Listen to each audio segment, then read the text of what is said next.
Okay, so welcome to this Thrive Together Masterclass. It is August 22nd, and the subject of our class today is building vibrant teams for exceptional results. And we just had to have Margaret Smith here, who is the founder of I Love It When Coaching, because she is a specialist in all things team building, culture, communication, capacity, curiosity, compassion, all the big Mhm. of what it takes to really build a team that's thriving in any environment. Because we know right now in real estate, it's a pretty exciting time. And so Mhm. it's basically, we're going to talk through how to keep your team grounded, how to build capacity, grow, how to communicate well together, and really set everybody up for success. So thank you, Mo, for being here with us today. Well, thank you for having me. I'm always excited to do anything with Cambium. So I'm excited for this conversation and for the real life examples that all of you that are here, I hope you bring up because that always makes the conversation that much more, I think, real Yeah. and authentic. Yeah. Absolutely. Yeah, we'd love for you to pop in the chat. And since there's two of us, we can, kind of address anything hmm that comes up hmm go along. All right. So Mo, tell us a little bit about your background and experience in real estate because you're a coach now hmm and you haven't always been hmm a coach. So what is your experience on real estate teams? Sure. So I joined the real estate industry in November 2012. My background is actually in social work. So I got my master's in social work, and then I was working at the Seattle Art Museum for about 5 years. And I quickly realized, like, as a single person in Seattle, Washington, I was not going to be able to sustain or ever really get momentum on a small salary that you usually get at a nonprofit. So I left and I just fell into real estate. It was not intentional. I actually really didn't have a very good image in my mind of salespeople. And then I happened upon this team in Bothell, Washington called Pickett Street Properties. And I decided to give it a whirl. And I ended up staying for 7.5 years. And so I moved from team administrator through executive assistant up to director of operations over my time there. And about 3 years in, my boss was like, you know what? I think you're going to teach a class about this, about how to be an executive assistant for a CEO. And I was like, really? Because I just began this. This is my first time in real estate, but I started teaching, and that led to a podcast that he and I did together.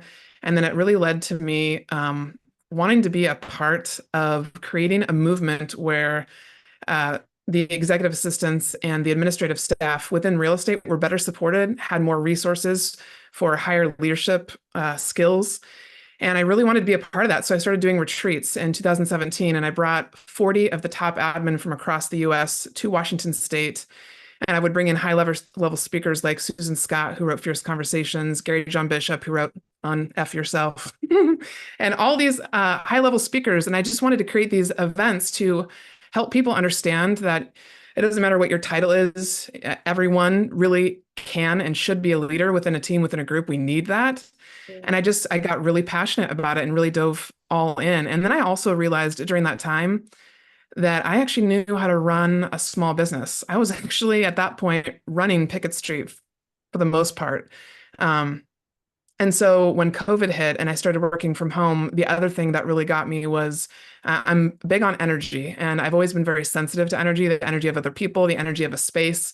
And when I started working from home, I realized I was ready to do my own thing. It felt so good to um, I think, really understand what it felt like to be in my own energy because I was previously an overgiver, people pleaser, someone who just wanted everyone around me to be happy. And so I was doing more than I should have been doing. And so I left my job in July of 2020 with just enough money to last me through the end of August. And I started my company, I Love It When. So about 50% of my business really is coaching, and the other 50% is doing retreats. So I put on my own retreats, and then teams can hire me to come in and do a retreat. And I also speak and do workshops around communication, vulnerability, team building. And then people have brought me in also to, like, I've done an in-office diagnostic where I come in, interview everybody on the team, and review and evaluate their systems and processes. Because I still have that DOO in me who's very much like, how do we make this the most efficient piece possible and give ourselves the time back in order to live more of life? So I would say, like, over all of that now, the other thing that I also always share with people is that I'm an energy healer. And so that plays into who I am as a person, as a coach, as a company, as a business owner, because I ultimately want people to feel better about life, be more excited, be more joyful, have more peace. And so I really am building a business that is less about hustle and more about ease. So that's a little bit about me.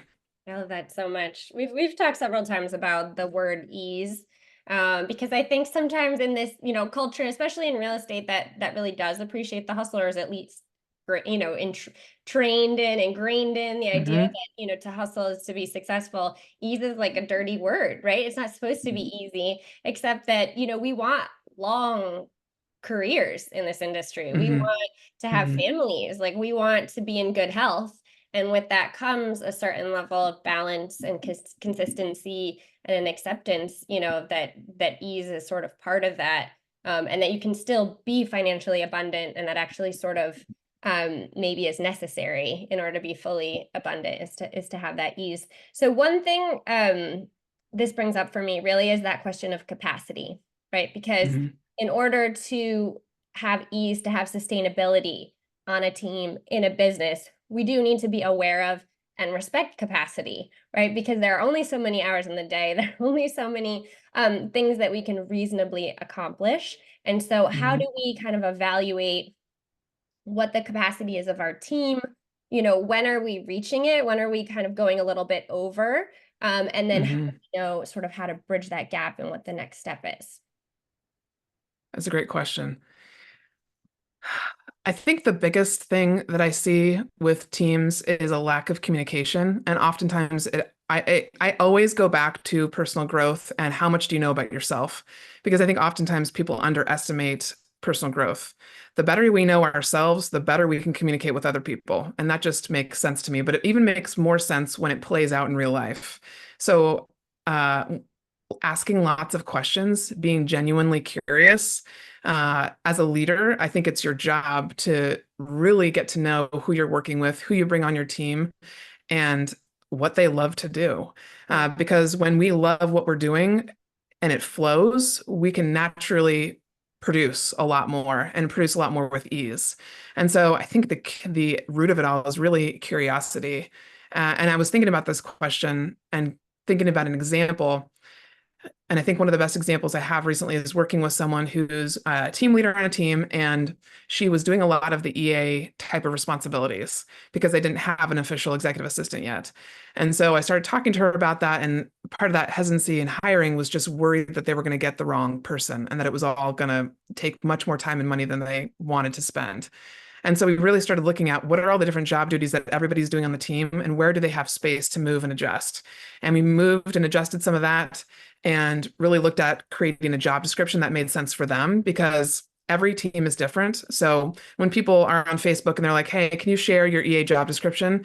It would always make me kind of laugh because my EA job description is going to be completely different from somebody else's because it all depends on what kind of business you run, what kind of real estate team you run, or any company for that matter. And so we created the job description, and then I refer them to a colleague of mine who worked with them for just a couple of months. She was a remote, she'd been a DOO for many, many years, but she worked for them remotely. And by doing that, it actually prompted them and pushed them in the right direction of what they actually needed. They were like, oh, we don't actually need someone to do this. We need someone to do this, and it needs to be in person for sure. And so by doing that, then they were able to start the hiring process. They got three candidates that they did not expect and got a total rock star of an EA that they're extremely happy with. And I think now they're about 5 months in and just really happy with the results. And I think it's because of how clear they were on what they needed Yeah. in And terms that of you can capacity and attract what it. they need to let go of. Right? Yeah. Like you need to know what you want in order to really attract it. And I think Yes. that's a really great point about that you can kind of do it any way you want, right? Like Hmm. one of the reasons, people love the real estate industry is there is actually a lot of, it's an entrepreneurial industry, and there's a lot of Hmm. flexibility in terms of how you want to structure your team and how you want to do your business. And Hmm. so, but with that flexibility, people get a little bit lost, right? So it's like, since there Hmm. Oh, isn't just yeah. one path or two paths or three paths, you can, choose your own adventure. It's sort of Hmm. like, well, where do I even get started? And so Hmm. I think a lot of it, and especially if people are afraid to structure their business one way and then grow, and now you need to, Hmm. reevaluate it.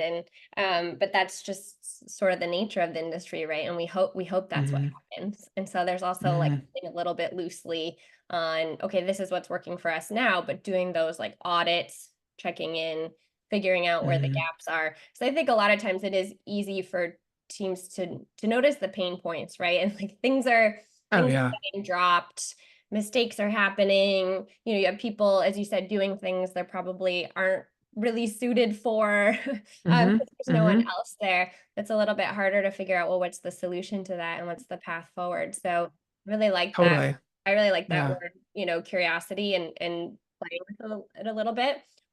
To me, one of the sort of silver linings of the current market and current situation is that uh, there are more there's more openness to like a fractional option, right? Maybe Yeah. part-time support. There are more, real estate professionals who are open to having multiple clients and doing similar types of work for different people remotely. And so Hmm. that's really a really fun way, as you said, someone stepped in for a few months, the team knew now it was concrete. Now we know what we like, Hmm. we know what we don't like, Yeah. and you're able to kind of address Yeah. it better. And I've done that for teams also. I'm over here in France, Hmm. I'll run their operations for them, or I'll figure out, what could work, and they see what's possible. And I love that idea of sort of playing with it. It's your business, it's your baby, and you need to hold it loosely enough to really be able to explore the options.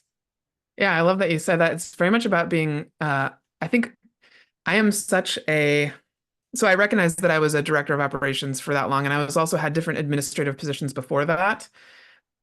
So I have this very like black and white. This is what happens when you do this. This is the like a very sequential way of thinking because you have to when you're an admin, right? You have all these processes and procedures you need to put in place. But that's not actually where I shine the most. And I never would have learned that if I hadn't joined this real estate team because I was forced to pivot all of the time. So for you business owners out there who know, it's like you better be open and flexible. Or you might also miss something too, because I think we get stuck in doing things a certain way, and this is just the way it's worked for us.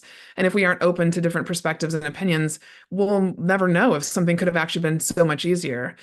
So I think people are often too. Something else I talk about a lot is how much of this business world was built by men. And I mean, here I'm looking at a screen full of women.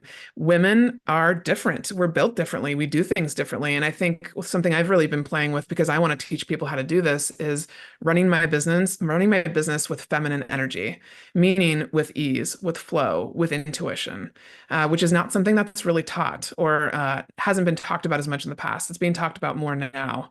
But I think that really leans into how, as oftentimes, uh, we just have to be able to flow and pivot and move and change. Yeah. Yeah. I remember reading that book, Rocket Fuel. It's the people who wrote Traction. Yeah, Hmm.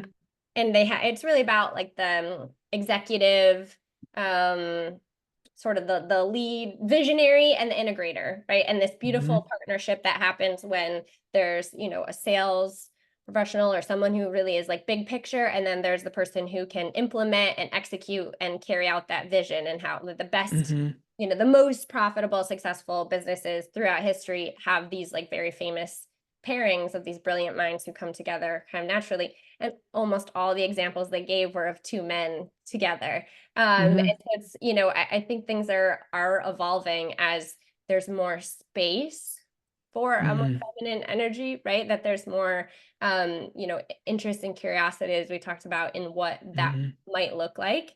And it Hmm. is changing over time, because some of the pace that we have known in business to be kind of masculine, it wears out our adrenal glands. Like it, Hmm. it leads to Hmm. kind of like autoimmune disease. We see Yeah. that's not really, it doesn't respect necessarily the natural flow in nature of a cycle of, Hmm. activity and then quiet as you rest and Hmm. recover and move forward into Yeah, I things. like talking to, I love that you said that. It just reminded me of the ebb and flow. So I love giving that example because as an energy healer, I talk to people a lot about water and how we're made of 80, like 75, 80% water. And if you look at how the ocean moves in relation to the pull of the moon, like it's a similar cycle for how we're actually supposed to work. So I almost feel like I'm a little bit of a scientist because in a lot of ways I've been using myself over these last 4 years to study, well, what happens if I do this? What happens if I want to reach this goal and I think normally it would take me 10 steps together? What if I went much slower and I only took three, but I still got there and it was much easier?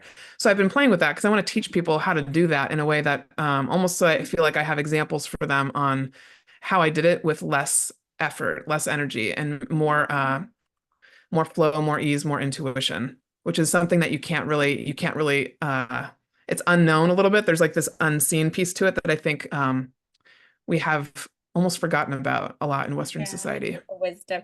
There's that. That reminds me of Yeah. the book "Do Less" by Kate Northrup. I think she Oh, should I have. haven't read that. Yeah, if we want, Okay. if you're interested I'll in go what check that that is, out. she does pull a lot of science behind it also. Um, Okay.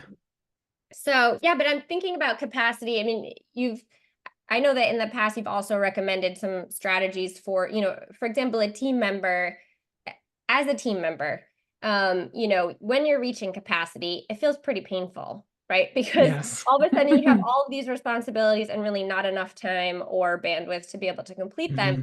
Sometimes I think there's some shame around it, right? Oh Because yeah, like for you're the sure. operations person, you're the one who gets it done. You don't drop the ball, you don't make mistakes, right? And so that's sort of your identity. And I think from a boss's perspective, if they can get frustrated, because they see the mistakes and they don't really realize your experience Hmm. in it. And so as you said, the better you know yourself, and the Hmm. better you know how you're spending your time, the easier it is to make a case of this is how my things are full. Would you like me to Hmm. prioritize something different, or would you like us to maybe hire someone else who could take care of these other responsibilities? And that requires data. Hmm. So you know yourself, Hmm. but you also sort of need to make a presentation. So I know um, Hmm. in the past, one of the recommendations you've made is to do like an audit for a few weeks, and it's Hmm. not always the sexiest task, but it does Hmm. produce sort of amazing results because you remember some of what you're doing, but maybe not all of it. So Yeah. can you speak to that exercise and sort of what you've seen come out of it? Yeah, certainly. I did this myself, and then I've assigned it for clients to do, and those clients include team leaders. So I was about 3 years into my job at Pickett Street, and we were busting at our seams. So we went from, in the time that I was there, in the 7.5 years, we fluctuated from three team members to 10 to four, like all up and down. But when we were at our max, we were doing about 150 deals a year, I believe it was, or close to 200 some years. And I didn't know what my capacity was in real estate. I'd never been an EA, let alone been in the industry. So I knew I had a lot to learn about the industry first before I could start to make any changes. But I was like staying till not super late. I would consider, this is how I like would make excuses for it. 5:36, 6:37 some nights. And I was crying 2 to 3 times a week because I was so frustrated with myself because I couldn't get the job done. And I was like, what is going on here? Am I not as good as I thought I was? Like at all these other jobs I've had, the Seattle Art Museum, at the school district, people had always, given me praise for being really efficient, effective, and having a high capacity. I could always handle a lot and I could be trusted with it. So I started to doubt myself. And at that time too, what I would say, and what I find with a lot of admin in particular, um, and they say like 93% of admin are women across industries. So it's also just, I think I love working with women on this a lot too. Um, I didn't know how to communicate that. All I could do was sit in my chair and cry with my boss and be like, I don't know what's wrong. I don't know what I'm doing. Can you please help me? So I finally had to ask for help. So he at the time was a part of Gary Keller's mastermind. In Keller Williams, they have a mastermind with the top 100 agents. And so he went to Gary Keller, one of Gary Keller's assistant. He has five. He went to one of them and he was like, would you talk to my EA? I just think, she has more capacity and I think she can do more. Can you just talk to her? And so she called me up. We had a 10-minute conversation. We hang up. She called Jesse back and she was like, if you don't hire someone, Margaret's going to leave. Like she's doing the job of 1.5 people and that you need to do something quickly. And so I started to realize that I needed to network and I needed to expand my network in order to better gauge my capacity. So that's when I really started pushing to network with other EAs that were in large teams and small teams across the country because I didn't need to compare myself, but what I needed to do was start to get an idea of what all these different job descriptions were and who was doing what so I could gauge like, am I doing too much? Um, so that was part of what happened. And what I had at the time was a coach who said, I want you to track what you're doing during the day for the next month. And I was like, are you kidding me? I'm already so exhausted. You want me to stop, slow down, and write down what I'm doing as I do it? I was so angry.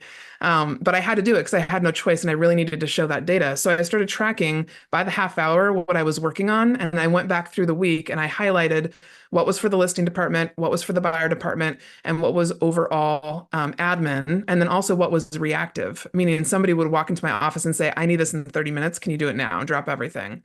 And what that gave us was the data I needed to show that I was doing a lot more outside of my role than I could really have capacity for.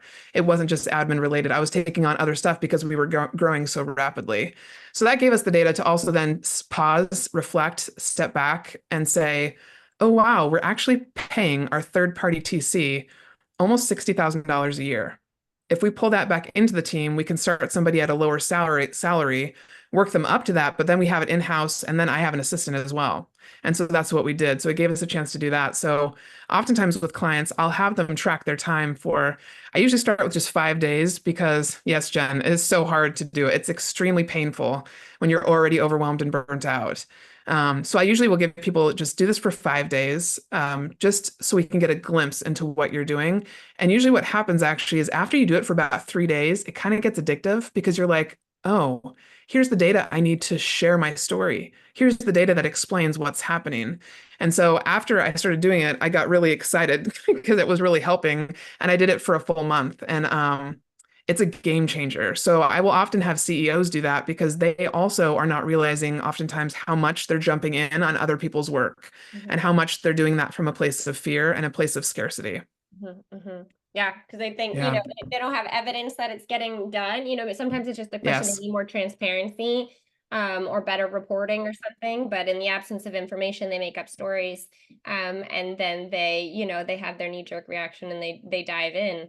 I think I really like the tool Toggle. So it's like an online Yeah. tracker or whatever. And as an independent contractor, that's how I track my time for projects. But you can label it any way you want, and so you can get what, and then it just produces a report on its own, and so that you I can love really that. see, like, okay, this is when I'm doing this type of work and that type of work, and it's really then easy for me to present to my clients of like, okay, this is what you've asked me to do. This doesn't align necessarily with our priorities. Would you like me to make a switch? And again, as you said, be Hmm. less reactive and more proactive in things. Another example is that I'm working with this team and they have a videographer who's been promising a certain number of videos to each of the agents on the team, except Mm. for when we took all of his time and broke it down by how long it takes to shoot a listing video and edit a listing video, or film an event and edit that and do a reel and all of that. It just, the math doesn't add up. And so it's Yeah. like, well, that's why everybody's frustrated. It's not because you're dropping the ball, but because the math equation doesn't equal out. And so it's really helpful to then be able to say, okay, now we make our choices, right? So it's Hmm. all about, like, when Hmm. you have the data, now you get to make intentional choices about how everybody Yeah. should be spending their time. Exactly. And then there's Yeah. a power in that. And you said, like, you get Hmm. to look at, what do I love to do? And actually, I know that took me 3 hours, but it felt like 5 seconds. And I would love to do more of Hmm. that, and that's where I Hmm. think I'm at my best, or you pull me into anything marketing and it's like pulling teeth and my day feels really long. And as you say, I might just end up doing something else. And so Yeah. to kind of, yeah, know yourself in that I love regard. that you said that too. That I think the other thing I've recognized too is that oftentimes people don't know that they're doing certain tasks to ignore other ones that they actually need to do, but they're afraid to do.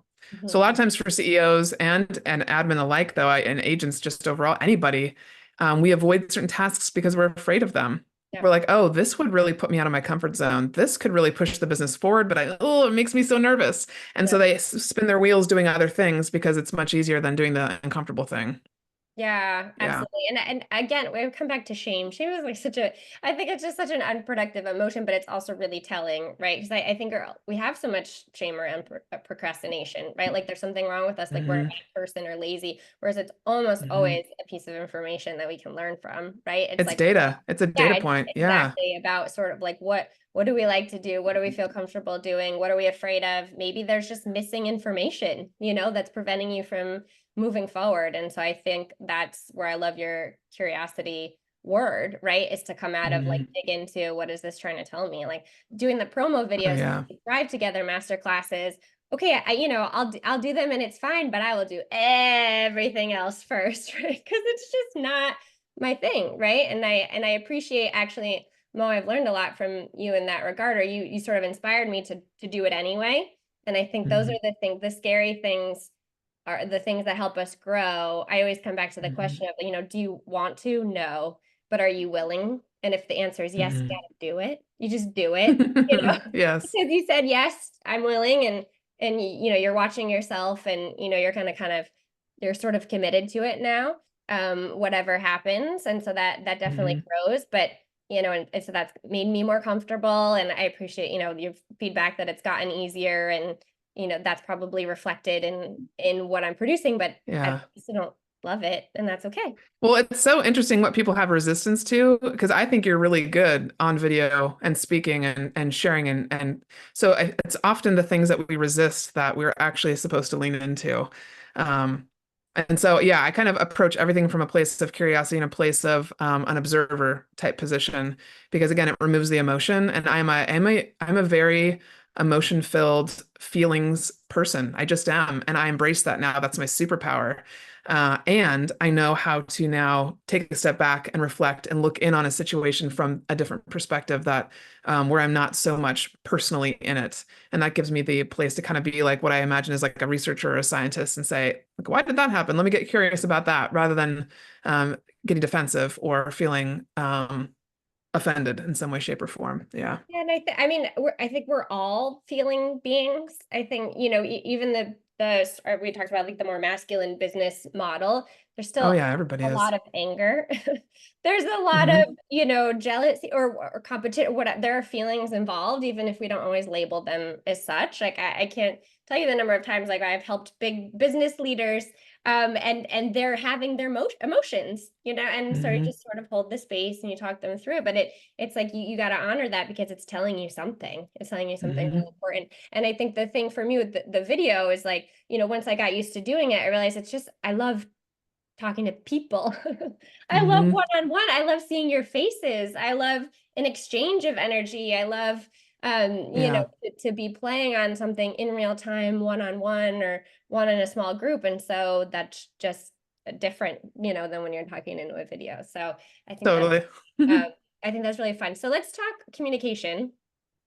So Okay. that's one of your, helping people with that is one of your specialties. And I know, one example of a conversation or a piece of information that was difficult to communicate was the conversation about your capacity, right? And so it's Hmm. really, it takes a lot to be able to go to someone who's expecting a certain amount from you, paying, you for a certain thing, and to say, listen, that something needs to change, something needs to shift.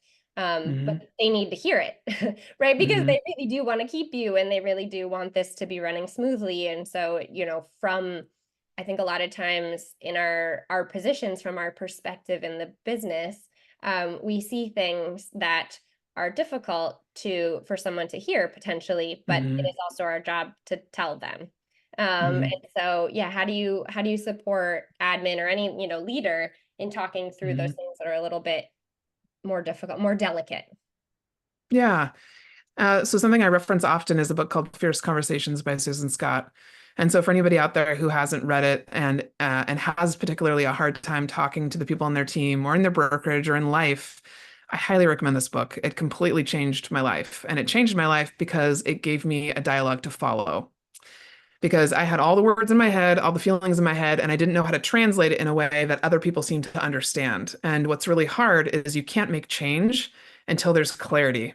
Mm, If we don't have clarity and I don't fully understand the other person, then we're never going to be able to come to a consensus or create new SOPs in the business or create a culture that feels good. And so I have oftentimes guided people through using those dialogues, even if they haven't read the book. And the other thing I would say too that I've learned over the last 4 years in being a business owner, and also honestly, like in my personal relationship with my partner Tom, is that those things that you're afraid to say, it's so interesting, but I just say everything now because oftentimes whatever it is that I say has an effect for that other person that's positive that I never could have imagined. mhm, It's so bizarre, but like I'll say whatever it is, whatever my worry or anxiety might be, and they'll be like, "Oh my God, I so needed to hear that today because this, this, and this." mhm, And so I think something I recognized being a part of someone else's business and then having my own was that if I don't say the thing that is the elephant in the room, the business is never going to move forward.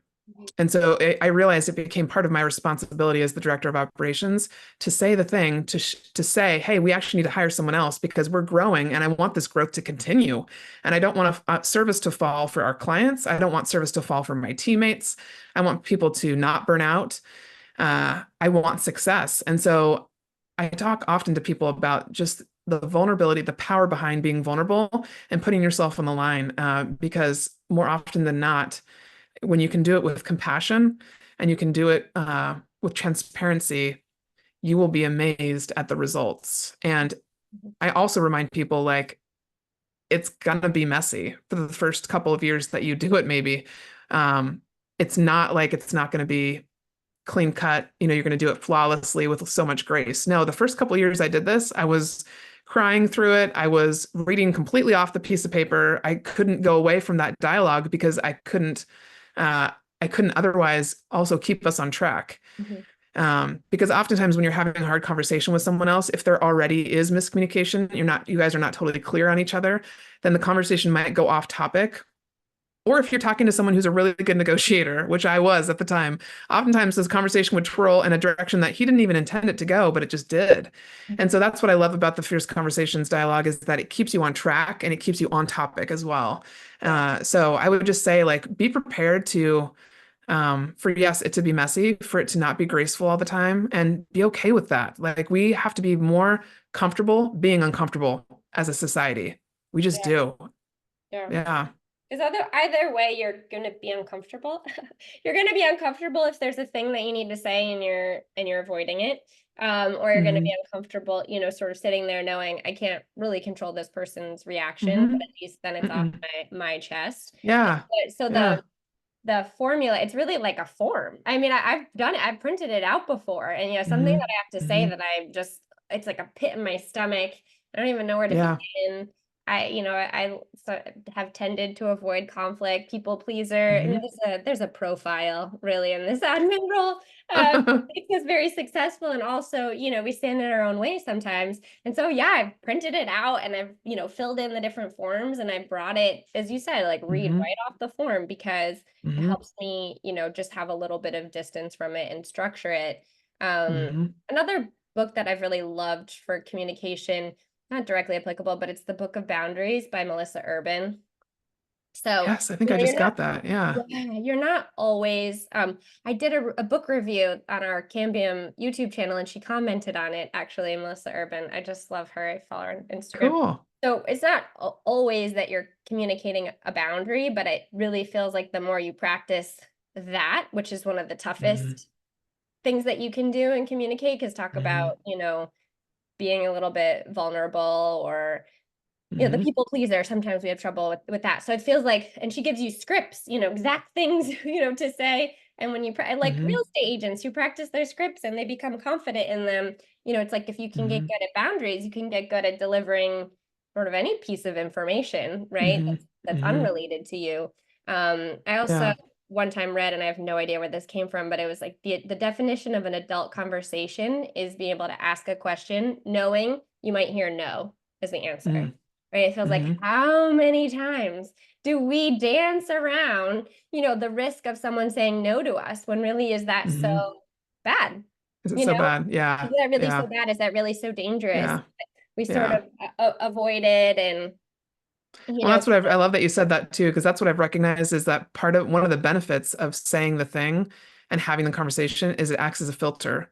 of. And so if people say no or people decide to go a different direction, that pulls them out of my life. And that is actually a beautiful thing. Like they're going to go in a different direction that they're meant to go in, as am I. Mhm. And so I think the more you do it, the easier it gets. And you also realize that there's a purpose for it. It's just there's a purpose behind um, all of us saying what we want and what we don't want and being really clear about that. And as much as, I've talked about this in other classes I've done and things like that, but when I go into team environments, more often than not, this is not happening. And so I Mhm. do think it's something that, honestly, if every team could read some sort of a book, doesn't have to be Fierce Conversations, but could read a book and start to talk about this and start to have these actual conversations, I think we'd find a lot more highly functioning teams. There's Hmm. already a platform, a groundwork, an expectation that you will Hmm. talk to each other sort Hmm. of about things, and then it's that much easier when an issue arises because we've all seen the cases where people feel more comfortable talking to each other than they do to the leader. Yeah. What happens when that information is distorted in those sort of back Hmm. conversations, right? As opposed to, what the drama that could have been avoided. And again, it's not easy, Hmm. but Yeah. it is a skill and it can be Yeah. learned and practiced and can Yeah. be really valuable. So thinking about, avoiding the backdoor conversations, that reminds me of contagious culture and the team agreement. So let's talk a little bit about culture, how I think mainly on this call right now we have admin, operations Hmm. professionals, also some team leaders. But how from as an admin from that perspective in the business can you help set a culture, right? Because it does ultimately come from the top, the biggest Hmm. influence. But how do we participate in sort of creating and shaping that culture on the team? You can step into your power and walk the walk. Like, honestly, that's the thing I think I learned the most as being an admin. And I was kind of forced into this position where my boss went through a divorce about halfway through my time there. And it really forced him to have to step back from the business and step away from it a lot. And so I was put in this position where all of a sudden people were looking to me to make decisions and also looking at what I was doing. So, how was I acting during team meetings? Was I doing the reading? Was I talking about the reading? Was I asking questions? Was I looking at different things that were happening on the team and confronting those situations? Like if there was a disagreement between a showing specialist and a buyer's agent, was I helping to find consensus and help them to converse? And so realizing that you have power and stepping into that and being the best version of yourself, I would say is the number one thing you can do is realize that you're not a victim in any situation. You're choosing to be there. And if you don't want to be there, then you can choose to leave as well. Mm-hmm. Yeah. Hmm. Yeah. That you have agency, you have autonomy, and you have influence. And I think Hmm. that's one of the things that I've loved working with you and with Kathleen and everybody who's sort of been attracted to join us is that this idea that we're really going to elevate the role of an admin and operations professional in this Hmm. industry, right? Because it was traditionally understood as like a clerk and you just hand off tasks. And maybe Hmm. some people still choose to run their business that way. And again, you can do it any way you want. Hmm. But we've also seen that when you elevate when admin elevate themselves, that's when you can really take that business to the next level because there's so many Hmm. things that we do and we specialize in that the business owner isn't supposed to know how to do, and there's so many Hmm. like soft skills that we have on the team and opportunities we have Hmm. to connect that again, the business leader isn't necessarily supposed to have that role. And so it's like understanding that not only can we, but we probably even should sometimes, Hmm. step into this level of power and influence in order to move the Hmm. business forward. And ultimately, I mean, with most of the business owners I've worked at, that's what they want. They don't Hmm. want to have to be good at all of the things. They don't want to have to, know how Hmm. to lead everybody very well and, set the example. And so they really look to us for that. And so I Hmm. think, being able to lean on your experience and really yourself value the skills that you have, Hmm. it ends you show up differently and you have a different, level of impact on the business. Hmm. Yeah, absolutely. What are some of the see I need to do a lot of retreats. Like what are some of the activities that you've done, with a team to really help build people's you think about like the relationship between people or the level of communication, the trust. Like how do you really create those links between people to create a strong culture? Good question. I think my number one duty as a facilitator, whether I'm hosting a meeting or an event or a workshop or something, or holding space for a client in one-on-one coaching, is to create a safe space. So I often go to Maslow's hierarchy of needs, and that bottom of the triangle talks about physical, psychological safety. And if people don't feel safe, they will not go up the triangle, meaning like self-actualization or like imagination. I think one of the questions you'd given me before this was, how do you help people innovate, be innovative, and imagine like basically take the team and take it to the next level. People can't do that if they don't feel safe. Mhm. And I think oftentimes we kind of skip that step because we think, oh, it's not our job to make it safe. This is their job. They're getting paid to do this. It doesn't matter. It doesn't matter where they're at. If people don't feel safe, they won't innovate because their physical body is actually pulling them to ensure that they survive. Mhm. And so I think that's one of the things that I've learned the most too about incorporating my work as an energy healer into what I do is that I oftentimes will look at, again, I'm looking at the whole team, the whole structure, the whole person, whoever it is I'm talking to, and I create activities that will first give us that space of safety. And so if we're at a retreat, one of the things I love to start out the retreat with is an activity that I got from a coworker of mine years ago. And some people on this call have done it before.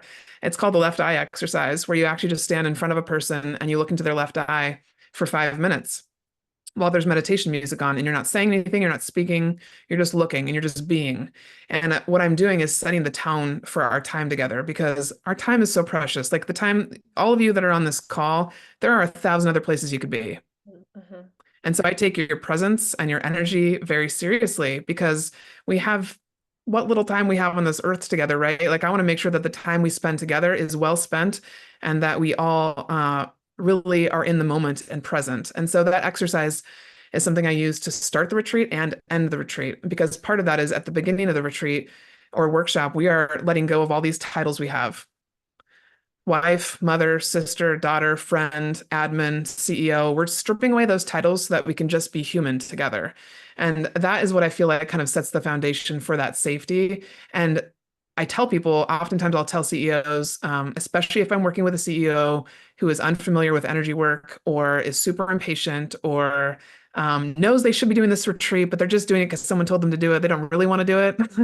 I'll tell them some of these activities in the beginning you might feel like are useless. Mhm. But if we don't do these before we move into the activities where we're talking about the business, the truth is not going to come out.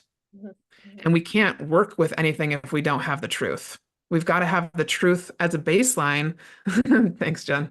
We've got to have the truth as a baseline in order to build from that, because otherwise people are just going to be giving fake answers and not totally truthful answers, right? Because there might be fear there. That I've had a lot of operations folks who've told me that they're afraid to say something because they don't want to lose their job. Number one fear right there. So already we're working from a place where people are not being completely transparent because they're afraid of losing their job, which then affects the money they bring in, which then affects their home and their family. And so those foundational activities like the left eye exercise or even doing a short meditation or breath work with people before we get started can bring us to a place where your body calms down, you feel grounded, and you're in a place where you can actually speak your truth. Um, and so those are just a few of the examples I do. Yeah, because I'm a big talking to people about your nervous system regulation is a really big thing for me. Because oftentimes, again, um, especially CEOs don't often realize how their energy impacts their employees. And they could come into a room all charged up and full of this energy, thinking they're excited, or Mhm. maybe they're a little angry about something. And that affects someone else's nervous system who might not be regulated. And so they're responding from a place of fear, scarcity. They're like, do I flee? Do I fight this person? Or do I fawn is another one, right? And so teaching people about some of those things, I think helps people to understand better how regulating their nervous system and their energy can actually produce a really highly effective team environment. Yeah, I feel that's like so. I went around that. No, but that's true, right? Because I think, one, we're not always aware of how we appear, right? I think about like, sometimes people come with this frenetic energy and they think they're pumping it up, but you're scaring people, right? Like Yeah. it's not, people, if people can't meet you, you got to read the room, like people might not be able to meet you there. It's really Mhm. intimidating. And people definitely shut down. And I think some of Mhm. these activities that you're encouraging people to do, it's really challenging for maybe a driver Mhm. personality or anyone who's really like always has their foot on the Mhm. gas because Mhm. one of the understandings of productivity that came out of the industrial revolution is like time is money and we're supposed to work Yeah. like machines and we're always supposed to be on at the same volume, right? And like kind of Mhm. disrespect of kind of come back to what we were talking about earlier of ourselves as animals and our Mhm. bodies as part of nature, right? And so there are Mhm. so many things that we could be doing that look like a distraction, that are masquerading as a time waster, but they actually make Hmm. time. I remember one time, when I was doing Hmm. yoga and they said, yoga doesn't take time, it makes time. And I was like, oh, I don't really get that. And then it would sink in, because if you spend that, 20 minutes doing yoga, now you can do so much more later because you've reset Yeah. and you're structured and all of Yeah. a sudden your day opens Yeah. up. Or for me, I'm a napper. I'm here to lead the nap revolution. We I are meant love that. to have periods of rest in our day. And it's like if Hmm. I'm struggling 20 minutes, oh my goodness, what happens after 20 Hmm. minutes and I come back at it, And I used to again feel like really embarrassed to have this in my culture, in my practice. And Hmm. that's one of the reasons I work from home. I'm right there. I could just go take a nap. Yeah. But afterwards, what I can produce is it's beautiful, it's more fun, and it's more sustainable. Hmm. So it's really like Yeah. shifting that mindset around, it seems like going for a walk. I don't have time for that, or taking lunch break. Like I don't have time for that. I don't have time for a nap. I have almost 4 kids and a full-time job and a house to take care of. Like I don't have time for a nap. But if I don't, I'm Hmm. no good to anybody. So Well, yeah, and look at how you approach decisions after that nap then. Like that's the thing is that's how I feel about meditation. And when I meditate every morning, I go into my day from a place of peace. So I'm regulating my nervous system. So I'm no longer coming at these obstacles or challenges from a place of, oh my God, I got to do this or I'm going to die. I'm coming at it from a place of what's the best decision we can make with this? yeah, And all of a sudden, when you start making different decisions, the reality around you starts to shift. The people around you start to shift because you're coming from a place of peace. You're coming from a place of stability, not a place where your nervous system's, again, fight, flight, or flee. yeah. Like it just changes everything. It changes your external environment. Yeah. People want it. People want to be around that. People will do a lot to be around someone who is showing Oh up. my gosh. And that's when I recognized too, like energy was such a big deal because people would come into my office. When I was at Pickett Street, we had a corner office and I was big on the energy of the space. So I painted the rooms myself. This is how like cray cray I was. And by cray cray, I mean like I care this deeply about the energy of a space and my energy. I painted the walls of the room like a soft blue. I hung Edison lights up around the top of the room. And then I had really bright, cute furniture in there and I made it homey. Well, people would come in all the time because they love to just sit with me, feel my energy. I would ground them. I didn't know I was grounding them, but I would ground them. And then they would leave feeling so good. And I'm like, what is the deal? Yeah. I quickly realized that I also was not setting boundaries. That's part of being energetically aware of how you're setting boundaries with people, but people love that energy. And so, yeah, when I walk into and I do in-person workshops, people feel that energy from me instantly. I mean, you can feel it with me on Zoom, but I think when you're in person with people, right, you feel everything more deeply. And so as soon as they come into the room, it's like, boom, it feels like a cord pulls you into the ground because that's what I do. I'm like, be here now with Yeah, me. yeah, and again, it's people are drawn to it even if they can't put their finger on it, because we Mhm. all we all are looking for that kind of energy, and it's sort of Mhm. we're all empaths, we're all reading from each other, and so it's like you're just sort of drawn to what makes you feel better. Pretty early on, Mhm. working with Kathleen, now it's almost 8 years.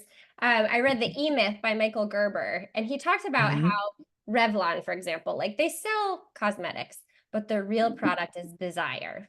Right. And so this is like what Ooh. and so they have their ads and the lipstick. I mean, the lipstick is sort of the how, but what really people are buying is desire and wanting to feel desired and desirable. Mhm. And so it made me think Mhm. about like, well, what is our product in the real estate industry? Like, what would be really valuable? And it's relief because everybody feels overwhelmed at one point or Yeah. another. And it's like if you can come to our sessions and maybe we're helping you with our systems, or maybe we're helping you with onboarding, or maybe we're helping you with, Yeah. Trello or whatever. But if you come away feeling relieved, you'll keep coming back. And we're really bringing Mhm. something of value there. And so that's always the goal in the call is like, whatever they Mhm. throw at me, just like, and I train my consultants, I'm like, whatever they throw at you, it is your job to never feel overwhelmed or never show it, Mhm. and whatever you got to do on Mhm. the back end, maybe afterwards you have to meditate, maybe you have to go for a walk or whatever, but it's like, Mhm. hold that space and you talk them through. And by the end of the call, you have a solution or you've listened Mhm. and you've said, that sounds really tough. Like Mhm. that must be really difficult. And what that does for them, they don't even are aware. Sometimes like, I feel like I went to work therapy or, I just feel better. I just really like talking to you. It's like, because it's that, because that's possible. Yeah. But that's what we also coach, like that's what you can bring to your clients in the middle of a real estate deal, Hmm. biggest financial transaction of their lives, probably, and they're Hmm. almost certainly have something going on in the background, like a marriage or a baby or a divorce or a death or something, traumatic. Hmm. It's like if you can bring relief, they will always come back. Hmm. That requires really a lot of work on your part. It Hmm. requires a lot of, as you said, like self-awareness and taking care of Hmm. yourself and things that seem extra, but are really Hmm. fundamental to our well-being. Hmm. Yeah, you brought up a really good point there too at the end of deep listening. So Mm. being a deep listener is one of the best things that I think is often just so underrated. Because we often, as a society, because we're go, go, go, go, go, people are listening to respond. They're not listening to understand. So when you listen to understand, which is what I do all the time, I didn't realize I was doing this unknowingly.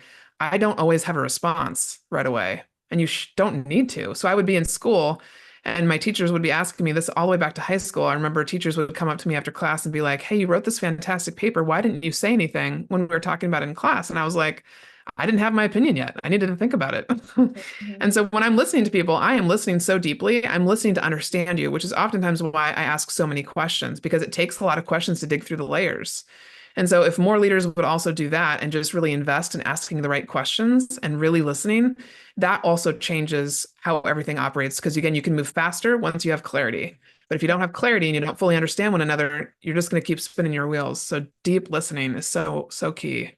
And it takes a little bit of courage, to know that if you're listening deeply, like you might not have an answer and you might not have a solution. Yeah. And And chances that's are that cool. That's that's so not what you're good. looking for anyway, and you can Hmm. absolutely say, like, thank you so much for sharing. It's really important, Hmm. and I'm on it, and I'll give you, a Hmm. reply. Like I'll report back in an hour, or whatever, however Hmm. much time you need, if you feel Yeah. like a solution really is required. But there's so many times that, it's really, I keep bringing up all these books that I absolutely love, but nonviolent communication. He's like, in Hmm. every act of communication, there is a need being expressed. Like, listen Yep. for the need, right? Because Yep. a lot of times it's a window dressing of like, how come you didn't do this and whatever. And it's like, oh, I hear that you really need to feel like you can rely on me. You really need to Hmm. feel like you have more information about what's going on in the project. You really need Hmm. transparency, and you really need, to know you're not the one moving this project forward. It doesn't feel like Hmm. a criticism after that. It feels like a need not being met, and now I can address it. And it takes the tone of what they're coming at you with. You sort of diffuse Hmm. it because they're like, oh, okay, Yeah.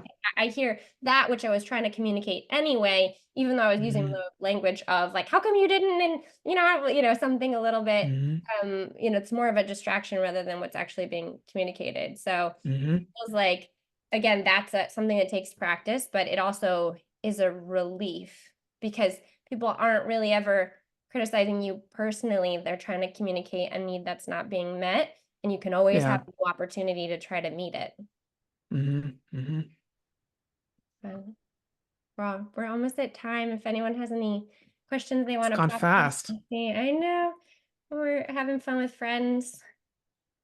Yeah. If there's anything that came up that anybody has a question about or they want to ask something more about something we talked about, like speak up now, please. Yeah, I Say know the that thing. Lacey, it looks like I mentioned Trainual at one point for documenting processes and ways of doing things. And that's such a great Hmm. tool, really, for getting it, getting things documented, training team members, getting things out of your head, right? Because it's so good when you're not the only one on the team who knows how to do things, right? It's wonderful, to feel needed and relied upon and job security, but the best feeling is when you're not, someone else can step in and take care of it so you can go on vacation or unplug. So anything like Hmm. Trainual, or you can use Tango is one they'll create. They'll use AI Tango and Script, they'll use AI to kind of capture screenshots for you. Loom and transcript, and then you put the transcript in Chat GPT, and now you have an SOP, it'll turn out an SOP for you and steps for you. So it's like, it's never been easier to document and train. Have you ever created an operations manual? Yes, that's a service that we've offered actually. Yeah, I helped Jennifer create one in her business. And so it's really about figuring out what has to happen, everything that needs to occur, in a transaction or in a deal, everything that happens in the business, and then making sure there's a who assigned. So again, very clearly, we know who's responsible for that task. Ideally, one person's in charge, so they take ownership of it. And then, other people are cross-trained, and then the how could be a tutorial, how could be a step-by-step, it could be images, and really like there's all kinds of tools now that you can use to make it really easy while you're doing something. You just click and it captures all your steps, and you put that into a document, and all of a sudden you have an SOP, and it shouldn't necessarily have to take extra time because we're all busy. And I always say it's something we're doing our spare time with our extra money, right? It's like it should be something you can do in real time. Otherwise, it might never get done. So operations manuals, though, that's a great topic for another session. I'd love to, if you're interested, Jessica, we could do one in, how to create one and what's available so that everybody can help their team create one and keep it updated. That'd be great. I've worked on one, but it's like a work in progress. It's been taking forever. Yeah. Like and it always is, because everything's changing and needing to be updated. And as soon as you sort of pin it down, it starts to move again and needs to be fixed. So yeah, that's definitely one of those projects that's hard to tackle. So we'd love to do one on that. Yep. And then I was going to send info to Abby about the retreats. Wonderful.